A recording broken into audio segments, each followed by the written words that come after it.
আসসালামু আলাইকুম বন্ধুরা, কেমন আছেন আপনারা? আজ আমি নিয়ে আসলাম কই মাছের সাথে কাঁচা আমের একটি দুর্দান্ত রেসিপি। প্রথমে আমি 14 থেকে 15টি মাছ নিয়ে নিলাম। মাছগুলিকে ভালোভাবে ধুয়ে নিয়ে নিলাম। হাফ চা চামচ হলুদের গুঁড়া, হাফ চা চামচ লবণ দিয়ে ভালোভাবে মাছগুলোকে মিশিয়ে নিচ্ছি। পুরোটাই আপনারা ভিডিও দেখবেন, স্কিপ করবেন না। মাছগুলোকে ভালোভাবে মেশানোর পর আমি 2টা মাঝারি সাইজের আম নিয়ে নিচ্ছি। ভালোভাবে আমগুলোকে ধুয়ে নিয়ে আমি আলতোভাবে একটু কাটার দিয়ে আমগুলো খোসা ছাড়িয়ে নিচ্ছি। আমের খোসা ছাড়িয়ে নেওয়ার পর আমি একটি কাটার দিয়ে আমগুলোকে মাঝারি সাইজ করে সবগুলো কেটে নিচ্ছি। চুলায় আমি কড়াই দিয়ে তেল গরম করে নিচ্ছি। আমি তেল কিন্তু সরিষা তেল ব্যবহার করছি, আপনারা চাইলে সাদা তেলও ব্যবহার করতে পারেন। আস্তে আস্তে মাছগুলো আমি কড়াইয়ে দিয়ে দিচ্ছি। সবগুলো মাছ দেওয়ার পর আমি উপর পিঠ ভালোভাবে নেড়ে দিচ্ছি। হালকা করে মাছগুলো ভেজে নিয়ে আমি তেল থেকে মাছগুলো আস্তে আস্তে প্লেটে তুলে নিচ্ছি।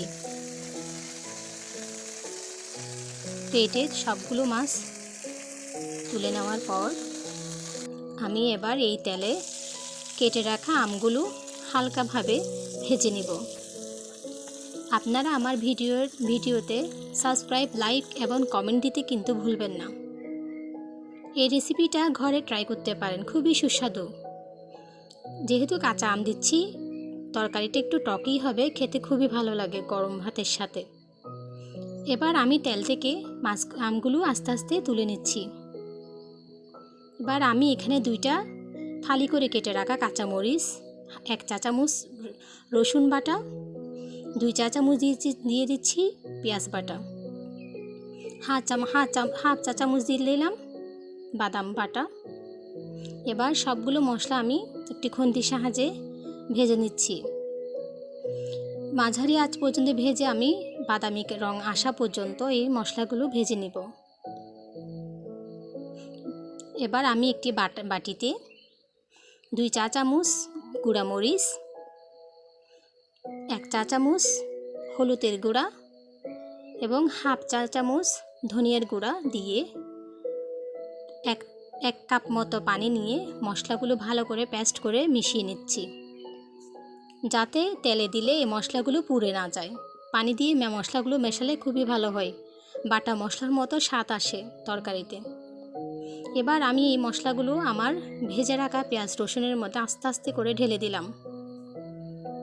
খুন্তির সাহায্যে হালকা করে নেড়ে দিচ্ছি।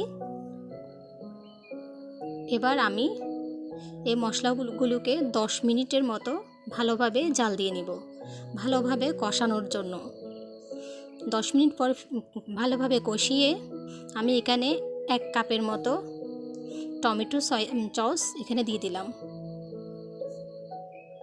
এবার একটু হালকা নেড়ে দিয়ে মশলাটা ভালোভাবে কষিয়ে নিচ্ছি, যাতে নিচে পুড়ে না যায়। ঘন হয়ে আসলে আমি আবার ঢাকনা দিয়ে দিলাম। ঢাকনাটা একটু কষানোর পর ফিরে এলাম।